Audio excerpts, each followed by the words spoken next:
Welcome everyone. Today we're talking Holy Priest. I built a spreadsheet modeling all the new changes to spells and talents to show you how you want to gear up and what your rotation will look like in raid. Holy Priests are very strong at the start of a tier since they can provide large amounts of sustained throughput healing over the course of a long boss encounter. And when the raid first opens up, fights will be long. All of us are going to be weak due to low item level, and by understanding how to maximize your mana efficiency, you'll be able to pick up the slack when your fellow healers are frantically yelling that they're out of mana. While the primary focus of this video is deriving our most efficient rotation and how to pick our gear and talents, I'll also cover covenants, legendaries, even though I expect some of these will change before the Shadowlands release. First, let's talk about why Holy Priests are so good at the start of a new tier. Holy Priests excel at sustained throughput healing and have 2 monster HPS cooldowns. Divine Hymn works very well for stationary, heavy damage phases and provides the added benefit of amping up all healing your raid receives for 8 seconds. Holy Word Salvation is more flexible and can be used right before you have to move to provide sustained healing on the move in the form of Renew and Prayer of Mending. Second, Holy Priest Echo of Light provides a tremendous amount of healing early in the tier when it's difficult for the healing team to top everyone off. Mastery also scales very well for us, and although I wouldn't drop any item levels specifically to get more mastery, more on that later, as you do pick up more mastery from side grades, you'll see a significant improvement in your throughput. Third, Holy Priest healing scales better than most other healers in a heroic environment where you're frequently running up to 30 people.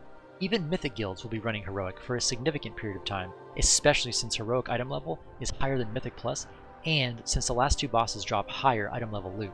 Fourth, Holy's reactive style of healing can be more useful than Discipline's proactive style when your raid group is learning a new fight.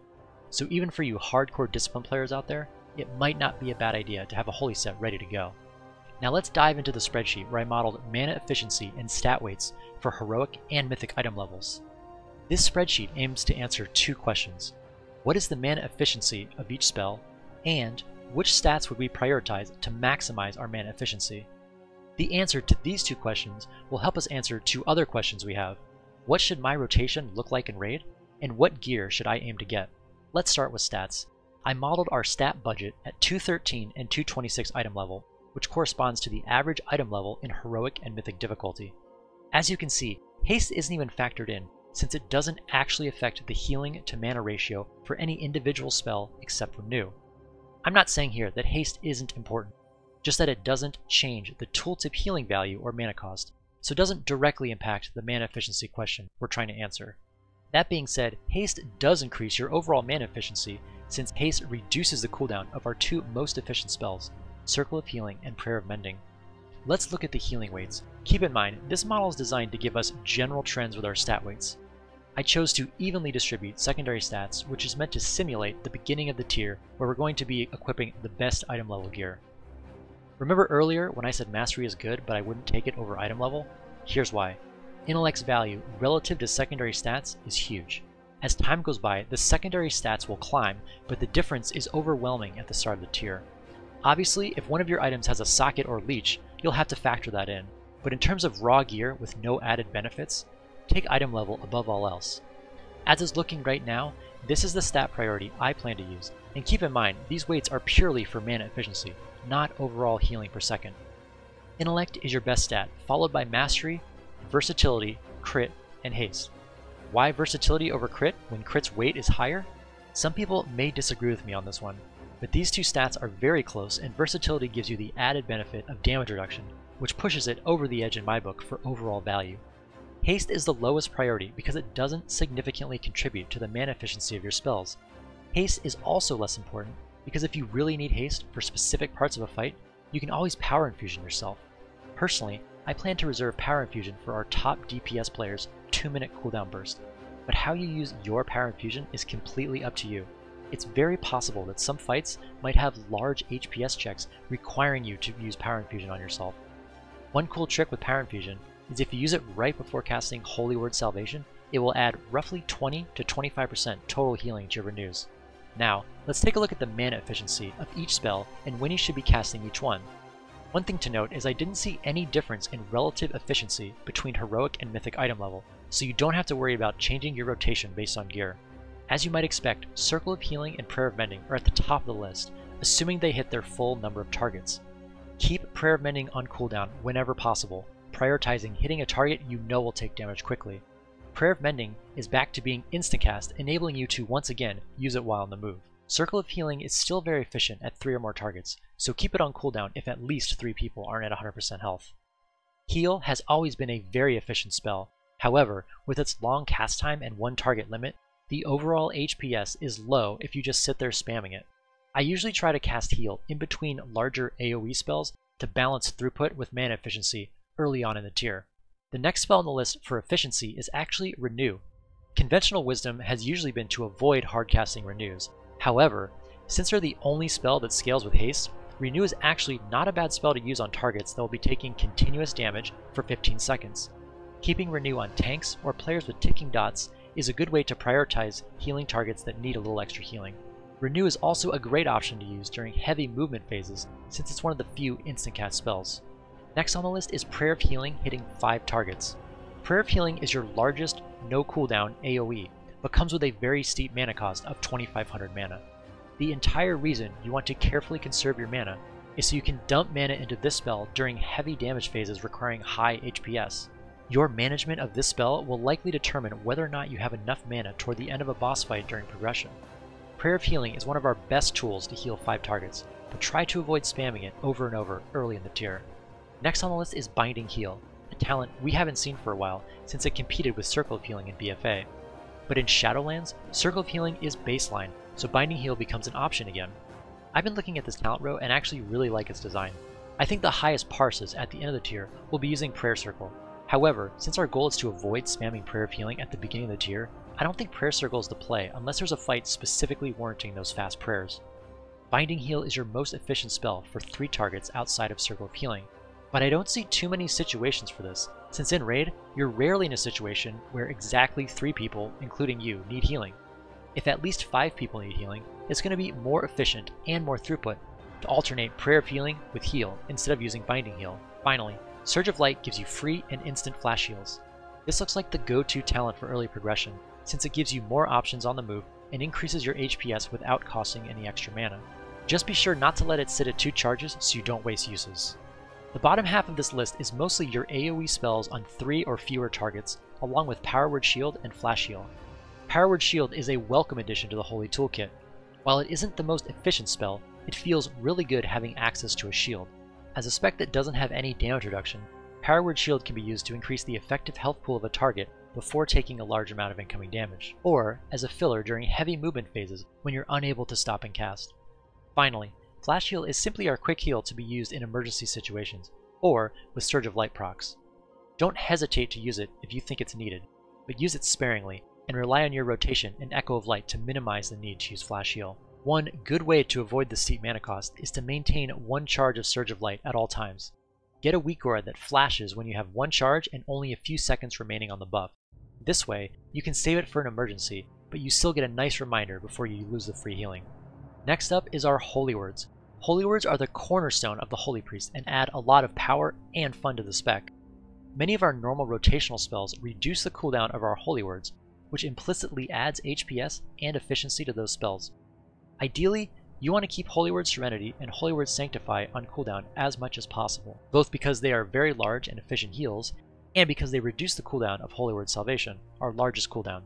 If you look at the graph, Holy Word Sanctify is actually way more efficient than most of our normal spells, even if it only hits 2 out of 6 targets. So no need to save this one for the perfect moment. However, there are a few times when you can consider saving your Holy Words. First, if you know there's a large AoE or single target burst of damage coming in soon, it might be prudent to save the respective Holy Word.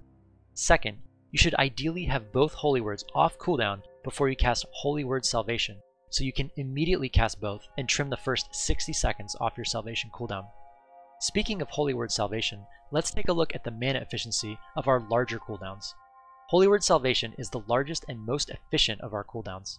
As an added benefit, the majority of the value is in the Renews and Prayer of Mendings that get applied to all raid members at the end of your cast. That's why this cooldown can work very well if cast right before the raid has to move. Divine Hymn is the second most efficient spell. The numbers I used here factor in the 10% healing buff for all ticks beyond the first one. Keep in mind, the Divine Hymn healing buff applies to all healing received from all sources in your raid, so it's more valuable than what you see in the logs. Finally, I included Divine Star and Halo in here as well. Although Divine Star is technically above Halo in this list, it's a bit of a bait. These numbers assume Divine Star hits all 20 raid members both ways, which is very unlikely. I think Halo will always be the play over Divine Star. Speaking of this talent row, Benediction can also be a decent choice for fights that don't lend themselves well to Halo. For example, any encounter requiring mobs to be crowd controlled. As these are fairly rare, Halo will most likely be the go-to talent at the start of the raid. Keep Halo on cooldown, or hold it for a small amount of time if you're expecting a large spike of damage to hit the whole raid. If you don't like playing with Halo, Benediction is still a solid option if you prefer a passive talent. It wouldn't be a video on mana efficiency without also addressing our damage spells. The Holy Priest is in a bit of an awkward spot when it comes to DPSing. While it might initially make sense to just DPS during phases with little to no raid damage, our damage spells don't reduce the cooldown on any of our healing holy words. So instead of just giving up healing when you DPS, you're actually giving up healing and holy word reduction. I wish Blizzard would address this and provide more incentives to DPS, but we have to work with what we've got. To be clear, I'm not saying you need to DPS as a Holy Priest. I realize many Holy Priests prefer it to Discipline because they don't enjoy the active DPS playstyle. However, I think it's important to know which damage abilities provide the most efficient output in the event you do decide to DPS. Our damage spells have probably changed more than anything else in our kit going into Shadowlands. Smite now costs mana and no longer has a chance to trigger Holy Fire resets. Holy Fire now has a cast time, and we have Shadow Word Pain and Shadow Word Death. As you can see here, the most mana efficient spells are Smite and Holy Fire. Weaving these in occasionally, if possible, will be the most bang for your buck without significantly affecting healing. Just like I don't recommend spamming Heal, I also don't recommend spamming Smite and Holy Fire. At the end of the day, you're a healer, and these spells won't help you get your Holy Words off cooldown. Well, except for Holy Word Chastise, but that spell is so incredibly inefficient, I probably wouldn't even notice if I forgot to bind it to a key. Now that we know what gear to aim for and how all the new spells and talents affect our rotation and raid, let's take a look at legendaries. When considering legendaries, it's good to factor in overall throughput as well as playstyle change incentives. Cauterizing Shadows and Vault of the Heavens aren't looking very good at all. Twins of the Sun Priestess might be a decent option if you want to double the effectiveness of your power infusion, but since this legendary is adding benefit to another player, it's a bit hard to measure. Xanshi Return of Archbishop Benedictus brings back a favorite from Legion, but outside of some niche situations where dying and coming back is required for a specific mechanic, I prefer to equip a legendary that helps me while I'm alive. Flash Concentration and Measured Contemplation both revolve around benefiting from Flash Heal, but since this is a spell we usually try to avoid casting, these effects seem to contradict our desired playstyle. I think they do have their uses, but the best use for Measured Contemplation might actually be for Shadow Priests in PvP. That leaves us with two legendaries, Divine Image and Harmonious Apparatus. Both of these legendaries work with our goal of keeping Holy Words on cooldown and increase our healing throughput. I'm currently leaning toward Harmonious Apparatus since it's more consistent, but which one we end up using will come down to tuning right before we step into the raid. Well, maybe once we step into Mythic Raid, since Harmonious Apparatus actually drops off the last boss in the raid. I don't know if this is a 100% drop rate or not, but Blizzard explicitly stated their goal was to remove randomness from legendary acquisition, so it would be a real shame if we were, once again, relying on random drops for our legendary acquisition. Personally, I expect legendaries will be tuned all the way up to raid release, and even during the first few weeks of raid. So my plan is to not immediately craft a legendary, and instead wait until the dust settles if possible. That being said, you never want to hinder your raid group, so we'll have to see what happens on release. Speaking of waiting until the dust settles to make a choice, that's going to be virtually impossible when it comes to covenants. While there will be ways to occasionally swap covenants, it's meant to be a permanent choice for your character. I was considering doing a best to worst list for Holy, but felt it would be a disingenuous representation of my own decision-making process. Because quite frankly, I don't plan to take the best Holy Priest Covenant.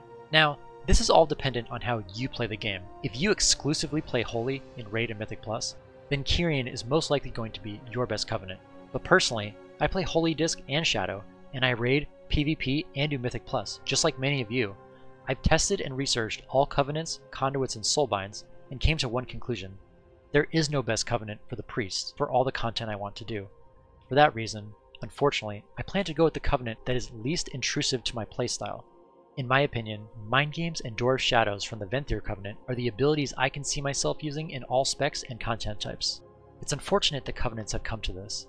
I was very excited for this system when it was announced. The irony here is Blizzard's attempt to make Covenants meaningful has instead made it a completely meaningless decision. When I think of meaningful RPG decisions, as a player, the first thing that pops into my head is my choice to play as an undead. I've never considered myself much of a role player, but it's genuinely fun making fun of my friends for not choosing undead. I immediately feel more connected to other undead players I meet in the world, and it's just an overall fun experience that, to me, embodies what an MMORPG should be.